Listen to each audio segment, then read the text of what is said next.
انسان کی ترقی کے پیچھے اس کی عادات ہیں. یہ عام طور پر دیکھا گیا ہے کہ جب کوئی کامیاب ہو جاتا ہے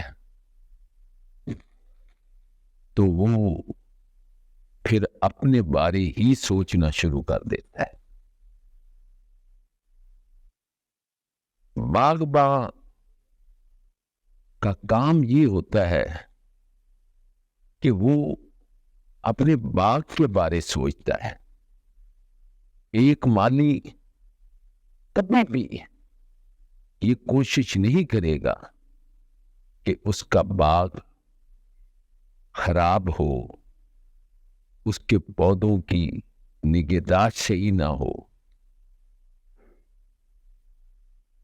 اللہ تعالیٰ نے بھی ہمیشہ انسانوں کو امید دلائی ہے، ہمت دی ہے. آپ قرآن کی آیات کو دیکھیں تو اللہ تعالیٰ فرماتا ہے کہ میں انسان کی شہ رگ کے پاس ہوں، صرف اس لیے کہ میری رحمت سے آپ مایوس نہ ہو. کہیں وہ یہاں تک فرماتا ہے کہ جو رینگنے والے کیڑے ہیں ان کو بھی میں رزق دیتا ہوں، یعنی رزق کی ذمہ داری میری ہے.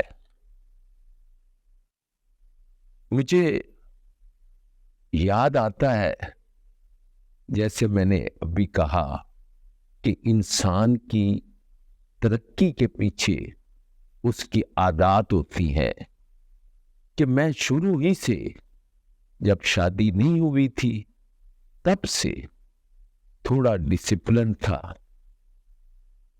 اور ذہنی طور پر شیئرنگ کرتا تھا. یہ شیئرنگ میں نے اپنے بچوں کو سکھانے کے لیے، جب میرے بچے ایچسن کالج میں پڑھ رہے تھے، آج ان کو یاد ہوگا کہ میں ایک بچے کے لیے نہیں کوئی چیز لاتا تھا، اس کے دوستوں کے لیے بھی لاتا تھا تاکہ وہ اس کو شیئر کر سکے. اسی طرح اپنی بیٹی جب وہ پڑھ رہی تھی تو اس کے لیے نہیں میں کوئی چیز لاتا تھا بلکہ اس کی فرینڈز کے لیے بھی لاتا تھا. یہ شیئرنگ کا اصول عادل فیملی کے ہر ممبر کو اپنانا چاہیے. میرے بیٹوں کو بھی، میری بہوؤں کو بھی، میرے پوتے اور نواسوں کو بھی، میری پوتی اور نواسی کو بھی. اس کی وجہ یہ ہے کہ اس میں کامیابی ہے. اللہ تعالیٰ خود کہتا ہے کہ جب آپ کسی کے ساتھ شیئرنگ کرتے ہیں تو اللہ اس کا اجر بھی دیتا ہے اور کبھی کمی نہیں آتی. اب شیئرنگ مختلف قسم کی ہے. مثال کے طور پر میں تو یہ کرتا تھا کہ کوئی چیز ان کو لا کے دیتا تھا تو بچے وہ آپس میں تقسیم کر لیتے تھے.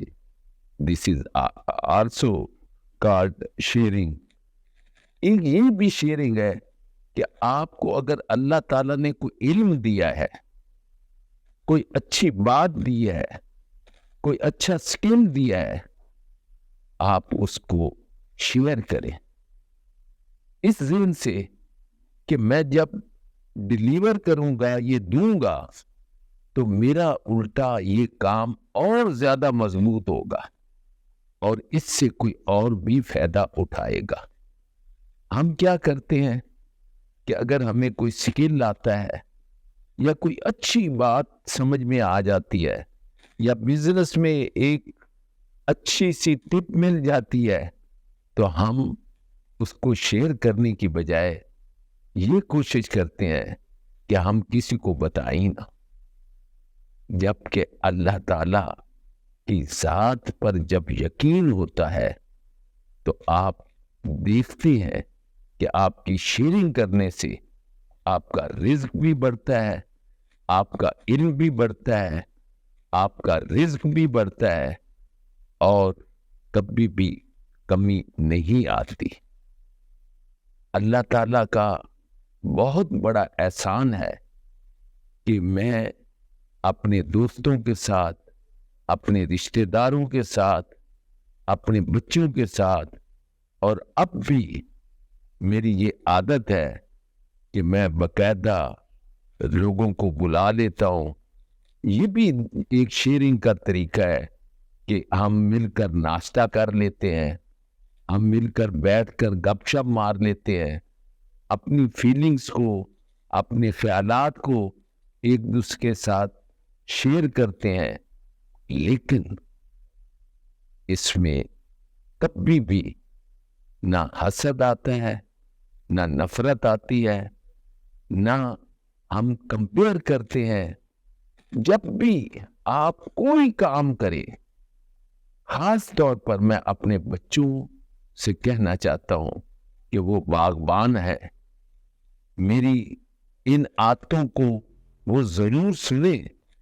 عمل کرنا نہ کرنا وہ ان کا اپنا کام ہے، لیکن ایک بات ذہن میں رکھیں کہ کوئی بھی کام آپ کو کبھی بھی ناکامی میں نہیں لے جائے گا اگر اس میں خلوص ہو، محبت ہو، پیار ہو۔ جیسے مالی اپنے باغ سے پیار کرتا ہے تو اس کی کانٹ چھانٹ کرتا ہے، اس کو نئے سے نئی شکلیں دیتا ہے، اور کوشش کرتا ہے کہ میرا یہ پودا سب سے زیادہ اچھا لگے۔ تو اسی طرح ہم اپنے باغ کے باغباں ہیں۔ ہمارا فرض ہے کہ ہم اپنے خلوص سے، محبت سے، چاہت سے، بغیر کسی لالچ کے یہ سوچے کہ یہ بچہ کوئی بہت بڑا عہدیدار ہو جائے گا، یا یہ بچہ کسی بہت اونچی منزل میں چلا جائے گا۔ نہیں، ہمارے ذہن میں صرف اور صرف یہ ہونا چاہیے کہ ہم نے ایک اچھی عادت اپنے بچوں کے اندر ڈالنی ہے۔ تھینک یو، خدا حافظ۔